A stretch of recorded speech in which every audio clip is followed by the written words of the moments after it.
Abra sua Bíblia em Tiago. Tiago, capítulo 3.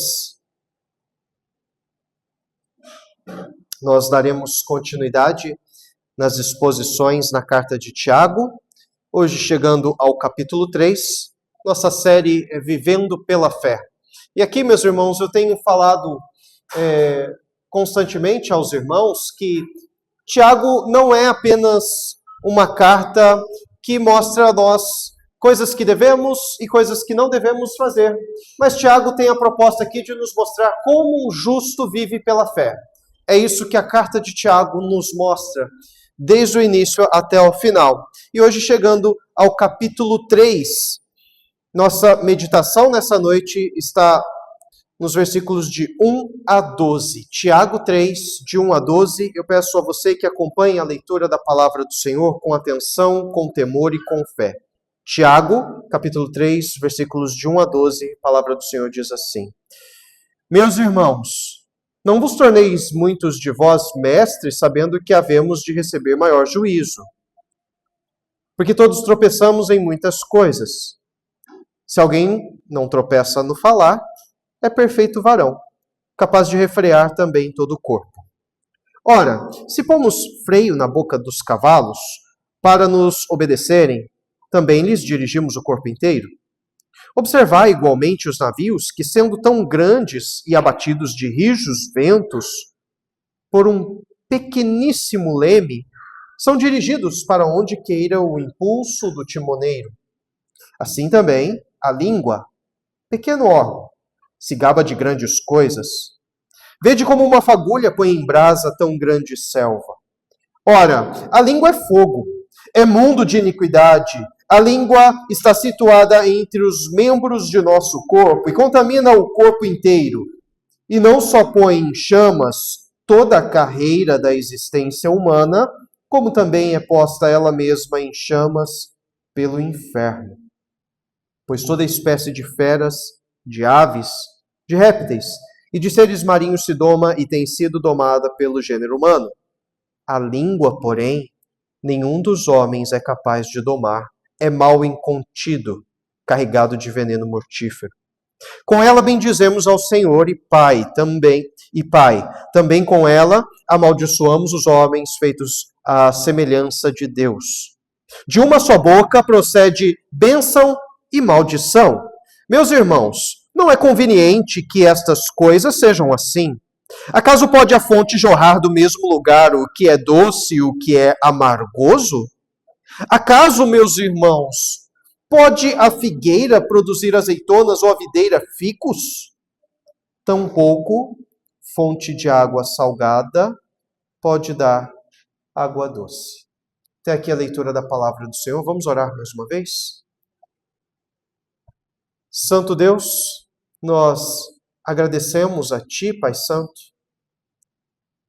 pela vida do nosso irmão Tiago, instrumento Teu usado para registrar esse texto, para que na noite deste dia estivesse diante de nós para meditarmos nele, Pai. Que Teu Santo Espírito abra nossa mente, nosso coração para entendermos a Tua palavra. Nós já fomos edificados ao ler Tua palavra, mas precisamos, ó Deus, entendê-la para sermos fiéis, cristãos, praticantes da Tua palavra e não somente ouvintes. Tenha misericórdia de nós, Pai. Em nome de Jesus. Amém. Certa vez uma jovem chegou para o pastor John Wesley e lhe disse: Pastor John Wesley, acho que sei qual é o meu talento. E o pastor John Wesley respondeu a ela: Pois bem, diga-me qual é o seu talento. Então ela disse assim: Pastor, eu acho que o meu talento é falar o que eu penso. Irmãos, será que falar aquilo que vem à mente, sem refletir, é de fato um talento? Há um grande problema pecaminoso no meio cristão, a falta de controle sobre aquilo que se fala. E isso se manifesta de diferentes formas. Jerry Bridges conta que quando estava escrevendo o livro Pecados Intocáveis, sempre que alguém lhe perguntava sobre o que ele estava escrevendo, e ele respondia: estou escrevendo sobre pecados intocáveis. E a reação das pessoas era: ah, então você está escrevendo sobre coisas como fofoca, eu imagino. Veja, será que esse tipo de resposta reflete a realidade que a fofoca e outros pecados da língua são muitas vezes tolerados em nosso meio? Será que isso é um reflexo? Fofoca, calúnia, difamação, o falar orgulhoso são pecados terríveis, pecados silenciosos e pecados que se disfarçam de santidade. Olha, eu tô contando para você, mas é pra gente orar, tá bom? Não é para sair falando para mais ninguém. Disfarça-se de santidade, quando na verdade é um pecado silencioso que corrói, contamina e destrói não só a pessoa, mas todo o corpo. Capítulo 3, Tiago, ele trata justamente do problema do mau uso da língua. Então, por meio de argumentos aqui, ele mostra quão pecaminoso é a falta de domínio sobre a língua, ou a falta de domínio sobre o que se fala. Aquele que não é capaz de dominar o que fala, aquele que não é capaz de dominar a própria língua, crianças, sabe o que ele manifesta? Manifesta uma fé morta. Versículo 26 do capítulo 2, ele terminou com essa famosa frase em Tiago. Dê uma olhadinha aí no versículo 26 do capítulo 2. Porque assim como o corpo sem espírito é morto, assim também a fé sem obras é morta. Essa é uma conclusão aqui do ensino do capítulo 2. Fé sem obras é morta. E o capítulo 3, ele está diretamente ligado àquilo que Tiago falou no capítulo 2. O capítulo 3 mostra que o domínio sobre a língua é um dos meios de manifestar obras. Dominar a língua é um dos meios de você manifestar as obras. Portanto, se não há domínio sobre o que se fala, pode haver um problema muito sério. Um problema de fé. Uma fé morta. Por isso, irmãos, o tema do sermão nesta noite é: a falta de domínio sobre o que se fala manifesta uma fé morta. A falta de domínio sobre o que se fala manifesta uma fé morta. Nós veremos hoje dois argumentos que temos aqui no capítulo 3, dos versículos de 1 a 12, que mostram essa realidade da falta de domínio sobre o que se fala que gera ou que reflete uma fé morta. O primeiro argumento de Tiago, ele encontra-se nos versículos de 1 a 8. E o primeiro argumento é: a língua domina e destrói. Os versículos de 1 a 8. O segundo argumento que nós temos aqui está nos versículos de 9 a 12, Natan. E o segundo argumento é: a língua expõe o coração. A língua domina e destrói, e a língua expõe o coração. A falta de domínio sobre o que se fala manifesta uma fé morta. Vamos ao primeiro argumento, meus irmãos. Versículo 1. Meus irmãos, não vos torneis muitos de vós mestres, sabendo que havemos de receber maior juízo. Marcos, será que Tiago, ele está desencorajando os crentes aqui? Os crentes da dispersão, lembra? Crentes, essa carta é enviada para crentes espalhados por diversas partes do Império Romano. Será que Tiago, ele está desencorajando esses crentes a se tornarem mestres? Irmãos, quando você olha para Hebreus 5:12, o autor de Hebreus fala assim: vocês já tinham tempo, já deveriam ser mestres, mas ainda vocês estão tomando leitinho. Será que ser mestre é algo bom ou algo ruim? Ser mestre é algo bom. Ser conhecedor da palavra é algo bom. E Tiago aqui não está desencorajando os crentes. Ele não está fazendo isso. Preste atenção. Tiago não está desencorajando, mas mostrando quão grande responsabilidade tem aqueles que são chamados de mestres. Quão grande responsabilidade tem aqueles que ensinam. Esses serão julgados conforme aquilo que ensinaram, tanto em palavras quanto em ações, através da vida. Porque pela vida, irmãos, papais, prestem atenção nisso, nós ensinamos também pelo exemplo os nossos filhos. Por isso Tiago argumenta no versículo 2. Veja aí na sua Bíblia. Porque todos tropeçamos em muitas coisas. Se alguém não tropeça no falar, é perfeito varão, capaz de refrear também todo o corpo. Perfeito varão aqui é o homem maduro. Ele não tropeça no falar. Esse homem maduro, homem de uma fé madura, ele tem domínio sobre a língua, esse pequeno órgão que é difícil de ser dominado. Se esse homem maduro na fé consegue dominar sobre esse pequeno órgão, mas poderoso que é a língua, esse instrumento poderoso que é a língua, consequentemente, esse homem maduro na fé, ele consegue conter, dirigir ou guiar o próprio corpo. Ou seja, perfeito varão é alguém com uma fé viva e não uma fé morta. E esse homem consegue controlar os seus impulsos. Ele não é dominado pelos impulsos. Ele não fala aquilo que vem à mente.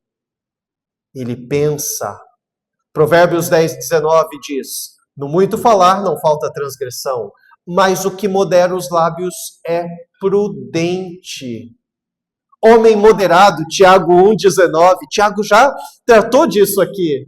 Aquele que é tardio para falar, ele reflete sobre aquilo que ele fala. Esse homem controla não só sua boca, não só aquilo que ele fala, mas ele controla também o seu corpo, dando bom testemunho, manifestando uma fé verdadeira, uma fé viva.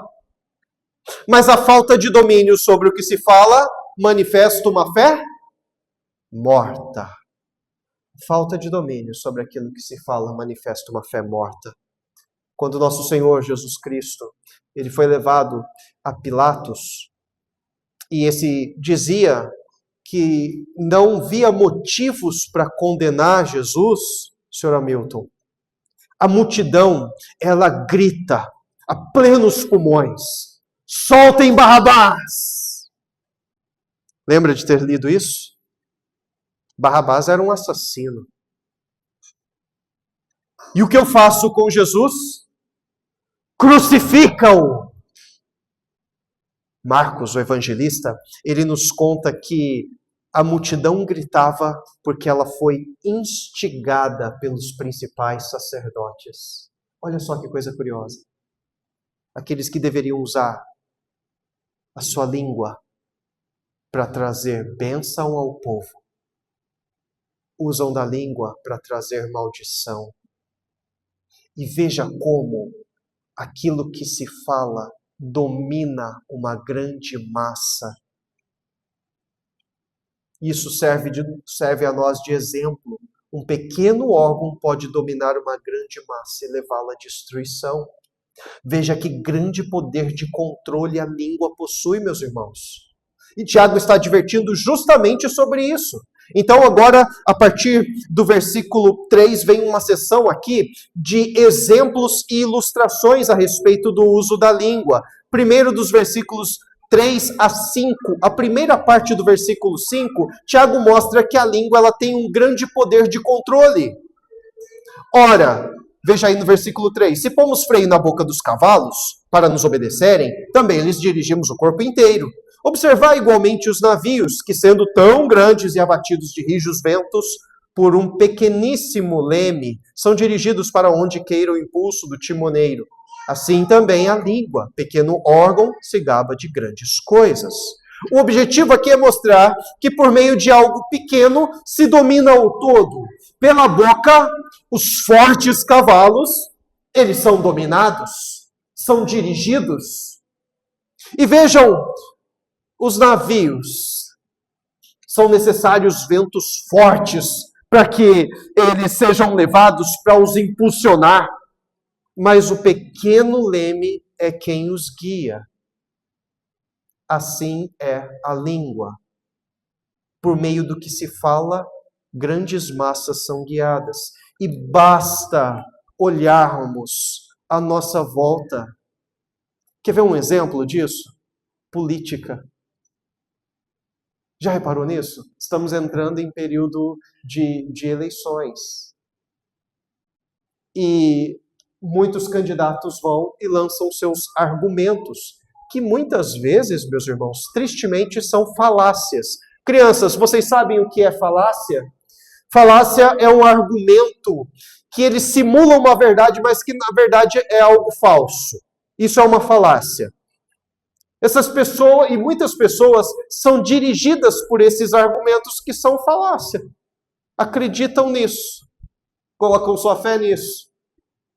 Grandes massas dirigidas por aquilo que se fala. Mas não é só na política. Não é só na política. Dentro de muitas igrejas, muitos falsos pastores pregando uma mensagem que não é evangelho e guiando pessoas para um caminho distante do caminho de fé. Essas, meus irmãos, são realidades tristes, mas realidades que mostram o grande poder que a língua possui. E a língua, ela não só controla, como o Tiago está mostrando aqui, mas ela também causa destruição. Aí, a continuação do versículo 5. Vede como uma fagulha põe em brasas tão grande selva. Ora, a língua é fogo. É mundo de iniquidade, a língua está situada entre os membros de nosso corpo e contamina o corpo inteiro. E não só põe em chamas toda a carreira da existência humana, como também é posta ela mesma em chamas pelo inferno. A língua, ou aquilo que se fala, é ilustrado como sendo semelhante a uma fagulha que coloca em brasa uma grande selva. A língua, ou o que se fala, também pode colocar em chamas o corpo inteiro, porque a língua causa destruição. E nos mostra que falta de domínio sobre o que se fala manifesta uma fé morta. Irmãos, quantos relacionamentos são machucados? Quantos relacionamentos são machucados por causa de palavras que não deveriam ser ditas? Seja entre casais, entre amigos, entre irmãos, entre pais, entre filhos. Não dominar a língua é pecado, e a gente não dá outro nome para isso, tá? É pecado. E quantas igrejas, meus irmãos, são divididas por causa da falta de domínio sobre aquilo que se fala? Quantas vezes o que é falado, ao invés de servir para edificação do corpo de Cristo, serve para destruição? Não seja a tua língua instrumento de destruição do corpo de Cristo. Não seja a tua boca instrumento de fofoca ou instrumento para denegrir a imagem do teu próximo. Não seja o que sai da tua boca instrumento para destruição e não edificação da igreja, edificação do teu próximo. A fé verdadeira, ela se manifesta no domínio da língua. Já a fé morta é manifestada pela falta de domínio. Eu vou repetir. A fé verdadeira, ela se manifesta no domínio da língua. Já a fé morta é manifestada pela falta de domínio. Versículo 7. Pois toda espécie de feras, de aves, de répteis, seres marinhos, tem sido domada pelo gênero humano. A língua, porém, nenhum dos homens é capaz de domar. É mal incontido, carregado de veneno mortífero.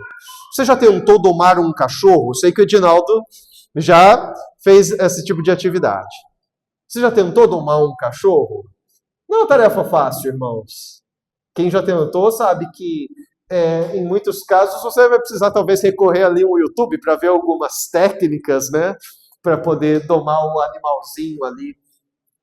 Toda espécie, aves, répteis, seres marinhos, grandes, pequenos, são dominados pelo homem. Já a língua, um pequeno órgão, porém capaz de dirigir e destruir o corpo todo, essa é difícil de ser dominada. O homem maduro na fé, lembra? O perfeito varão, ele é capaz de dominar a língua, mas isso não significa que é uma tarefa fácil. Exige vigilância constante, meus irmãos. Veja como é grande a responsabilidade dos mestres. Veja também como é grande a responsabilidade de todos aqueles que professam Jesus como Salvador. Temos que dominar nossa língua. Temos que domá-la. A falta de domínio sobre o que se fala manifesta uma fé morta. A fé madura é vigilante. A fé madura doma a língua, ainda que com dificuldades. Aquele que manifesta a fé verdadeira, meus irmãos, sabe que suas palavras devem ser instrumento de edificação e não de destruição. Aquele que manifesta fé em Cristo sabe que as palavras devem conduzir aqueles que as ouvem aos pés da cruz e não ao inferno. Os fariseus, mestres, usaram suas palavras para rejeitar aquele que é a própria palavra, aquele que é o Verbo encarnado, Cristo Jesus. Eles incendiaram a si mesmos e aos que os ouviram com palavras pecaminosas. Aquele cuja fé é morta se assemelha a esses homens, pois ele não se preocupa com palavras e ele acaba incendiando a si mesmo e incendiando aqueles que as ouvem. Ele alimenta o coração com palavras pecaminosas. E você? Você tem dominado sua língua? Crianças, prestem atenção nisso, crianças. Crianças, Aurora, como que a gente faz para dominar a língua? Hein, João? Como será que a gente domina a língua? Como, crianças, que nós dominamos, Laurinha, aquilo que nós falamos? Crianças, vocês sabem que quando nossas palavras elas causam destruição, vocês sabem quando elas causam destruição? Crianças, nossas palavras causam destruição, Eric, quando nós falamos mal de um amigo. Nossas palavras causam destruição. Crianças, nossas palavras causam destruição quando nós respondemos de forma grosseira à ordem do papai e da mamãe. Sabia? Nossas palavras causam destruição. Eu sei que isso não acontece só com crianças, tá? Crianças, nossas palavras causam destruição quando nós falamos palavras feias, palavras que não convém a um cristão falar. Crianças, nossas palavras causam destruição quando mentimos e assim quebramos o 9º mandamento. Qual é o 9º mandamento, crianças? Não dirás falso testemunho. Mas, meus irmãos, como nós domamos nossa língua? Domamos nossa língua falando a verdade. Domamos nossa língua falando com respeito ao próximo. Falando do Evangelho para aqueles que não conhecem o Evangelho. Lembra? Falar do Evangelho é mostrar a má notícia e apresentar a boa notícia.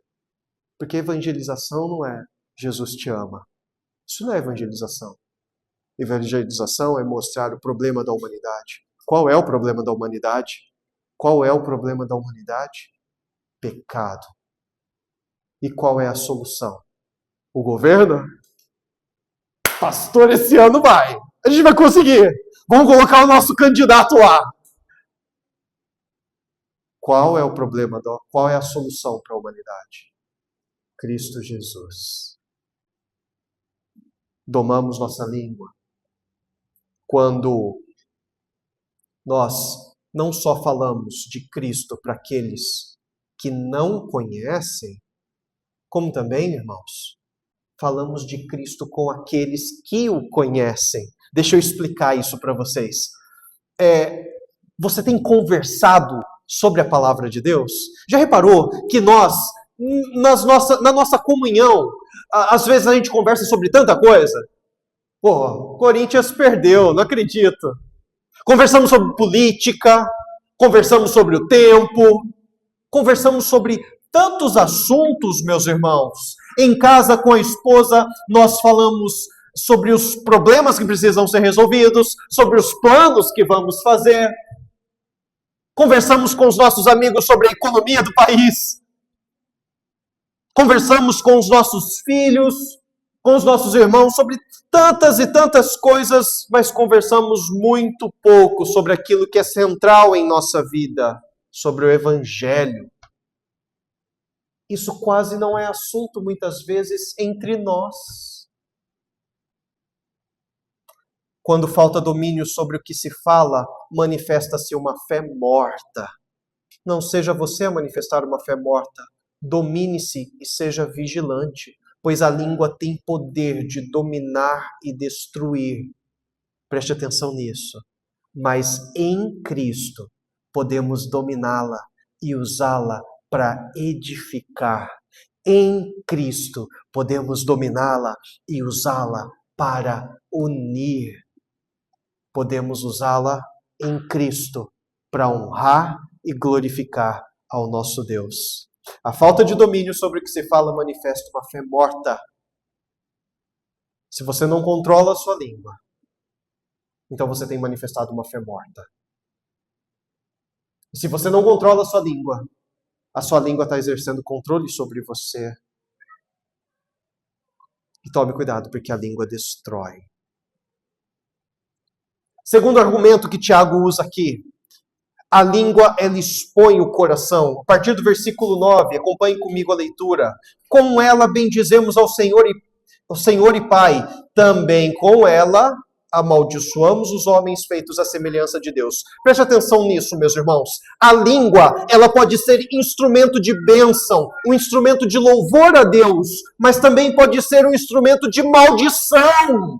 Versículo 9, Tiago aplica o ensino e coloca, ele está aplicando aqui o ensino que ele mostrou anteriormente, e ele coloca agora os seus leitores diante de algo que é incoerente. Não se pode usar esse instrumento que é a língua para bendizer o Senhor e amaldiçoar o próximo. Isso é incoerente.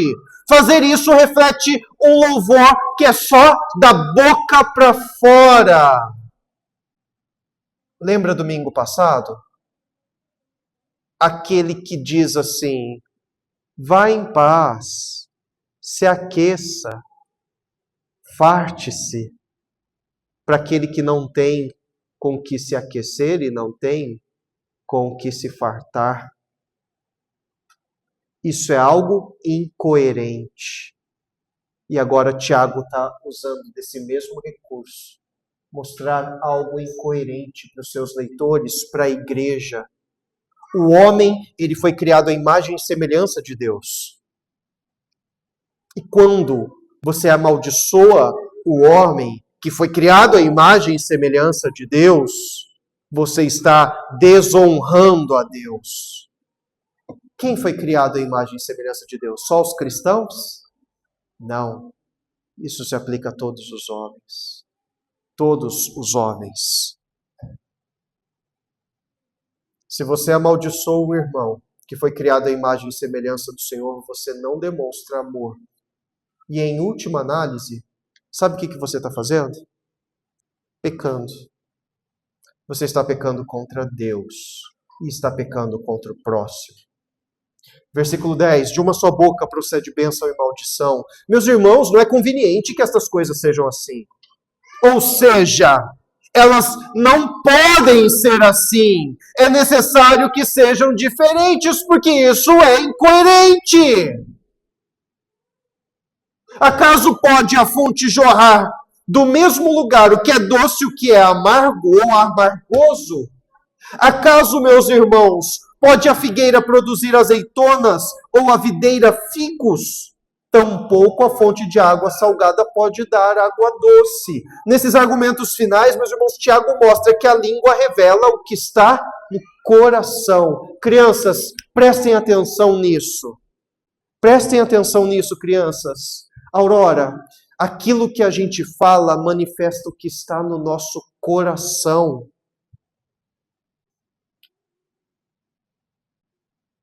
A língua expõe a fonte da vida. Se o coração é dominado pelo pecado, então, consequentemente, aquilo que irá jorrar dele vai ser pecado. Mas se o coração é dominado pelo Espírito, crianças, o que vai jorrar do coração? Fruto do Espírito. Se você é dominado pelo Espírito, o fruto do Espírito vai ser visível em você. O doce e o amargo não saem da mesma fonte. Ou você encontra doce ou amargo. Assim também, uma figueira, ela não pode produzir azeitonas. Porque o que a figueira produz, irmãos?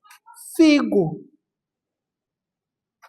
E uma videira, ela não pode produzir figo. Porque o que uma videira produz? Uva. Isso te lembra qual ensino? Crianças, o ensino que nós vimos na liturgia do nosso Senhor Jesus Cristo lá em Mateus capítulo 12, dos versículos de 33 a 37. Parece que Tiago, ele está usando esse ensino registrado pelo evangelista Mateus aqui para ensinar esses crentes que estão espalhados. A boca fala, pode completar. A boca fala do que está cheio o coração. É pelo fruto que você conhece uma árvore, não é? Você sabe que uma figueira é uma figueira porque ali você encontra figos. Você sabe que um cristão é um cristão porque suas palavras manifestam sua fé, manifestam aquilo que está no seu coração. A língua revela os segredos do coração. Preste atenção nisso. A língua revela os segredos do coração. Então eu pergunto a você, o que está sendo exposto quando você fala? O que as pessoas que estão à sua volta estão ouvindo? Lembre-se que a falta de domínio sobre o que se fala manifesta uma fé morta, porque revela um coração dominado pelo pecado e não um coração dominado pelo Espírito. A responsabilidade dos mestres é grande. Por isso Tiago diz que nem todos devem buscar isso. Mas preste atenção. Todos nós somos chamados a discipular e a ensinar. Não é verdade? Eu sei que tem pessoas que têm o dom do Espírito. São chamados especificamente para isso. Mas, de forma geral, todos nós cristãos somos chamados a discipular e a ensinar. Não no sentido formal, mas no informal. Devemos ensinar e discipular. Por exemplo, papais e mamães. Preste atenção nisso, papais e mamães. Nós somos chamados a ensinar os nossos filhos. Nós somos chamados a discipular os nossos filhos. Biblicamente, irmãos, de quem é a responsabilidade do ensino? Biblicamente, a responsabilidade do ensino é do governo? Responsabilidade do ensino é do vizinho? Da sociedade? Responsabilidade do ensino é da família. É bíblico isso. Responsabilidade da educação é da família e não de terceiros. E diante dessa responsabilidade de pastorear, discipular os filhos, o que eles veem? Ou melhor, o que os seus filhos estão ouvindo? É possível discernir se a fé verdadeira? As palavras refletem isso dentro da sua casa? Aqui, nós somos chamados de corpo de Cristo. E Efésios capítulo 2 diz que nós somos família de Deus. Aqui dentro estão Pais, mães, irmãos, irmãs, filhos, filhas. E às vezes você já educou seus filhos. Que bênção. Mas você ainda tem responsabilidades dentro deste lugar. Os teus filhos, os teus irmãos, aqueles que estão à sua volta, o que eles estão vendo, o que eles estão ouvindo em tuas palavras? Uma demonstração de fé verdadeira ou fé morta? Certa vez um jovem, no velório de seu pai, ele disse aos familiares e amigos que ali estavam que a vida de seu pai, aquilo que o seu pai ensinou a ele e aos seus irmãos, os ensinamentos, a vida foi um exemplo de Cristo para ele. Um exemplo de Cristo. Papais e mamães, titios, titias, vovôs e vovós, meus irmãos,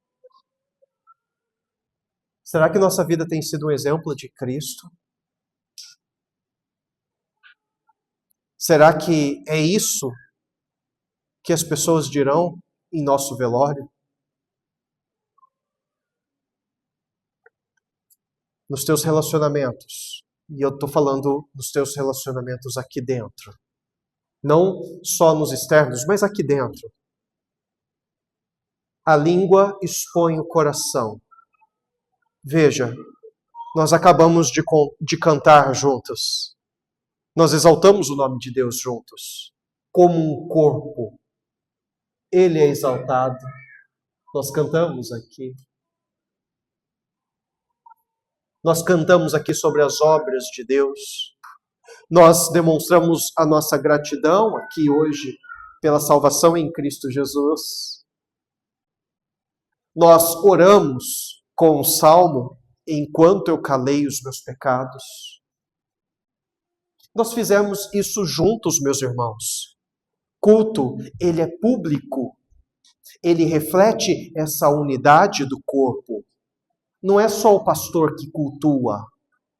Não são só os irmãos que tocam um instrumento que cultuam. Não são só os irmãos que estão na organização do culto que estão cultuando. Todos nós cultuamos. Todos nós estamos nesta noite prestando serviço a Deus. E esse serviço a Deus, inclusive vocês, crianças, prestem atenção, crianças, vocês estão cultuando a Deus.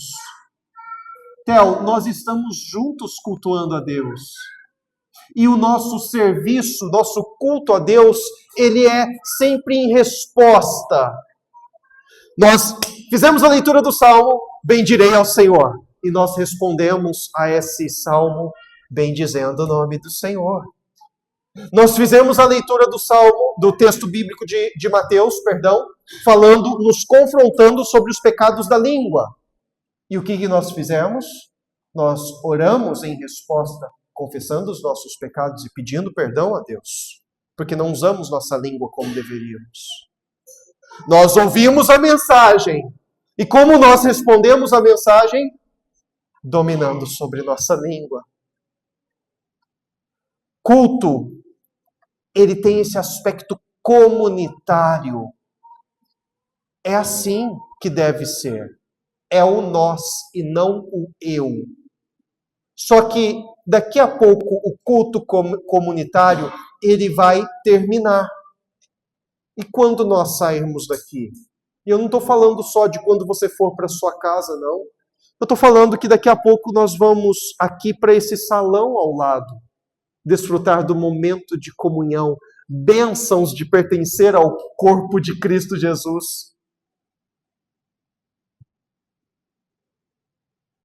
Você manifestou a sua fé aqui, cantando, orando, bendizendo o nome do Senhor. Mas e quando a gente for ali para o lado? Isso tem que ser mantido. Aquilo que você fala tem que ser uma manifestação da tua fé em Cristo Jesus. Porque a falta de domínio sobre o que se fala manifesta uma fé morta. Mas o dominar a língua revela um coração alinhado com a vontade de Deus, porque manifesta uma fé viva, um coração dominado pelo Espírito. Se não estás dominando sobre aquilo que falas, não saia daqui nesta noite. Preste atenção. Não saia daqui nesta noite sem pedir perdão para o Senhor e depois procurar aquele que você ofendeu para pedir perdão a Ele. Peça ao Senhor que lhe ajude a dominar sobre a língua, porque de fato, como o Tiago diz, não é fácil, mas também não é impossível. Peça ao Senhor que lhe conceda amadurecimento na fé, para que o domínio sobre a língua seja uma realidade em sua vida. Lembra daquela jovem que procurou o pastor John Wesley? Pastor, descobriu o meu talento. Pois bem, me diga qual é o seu talento. Acho que é falar o que eu penso. Sabe o que o pastor John Wesley respondeu? Não creio que Deus se importaria se você enterrasse esse talento. Se esse é o seu caso, enterre hoje mesmo, porque a falta de controle sobre o que se fala não é um talento, é um pecado. Cristo, nosso Salvador, nos libertou do poder do pecado, para que nosso viver seja uma manifestação de sua graça e de seu amor. O justo vive pela fé. O justo vive pela fé. E essa fé se manifesta por meio daquilo que falamos. Porque a falta de domínio sobre o que se fala manifesta uma fé morta. Mas o dominar a língua manifesta uma fé madura e verdadeira. Uma fé em Cristo Jesus, o nosso Redentor. Que assim seja em sua vida. Que Deus abençoe você grandemente.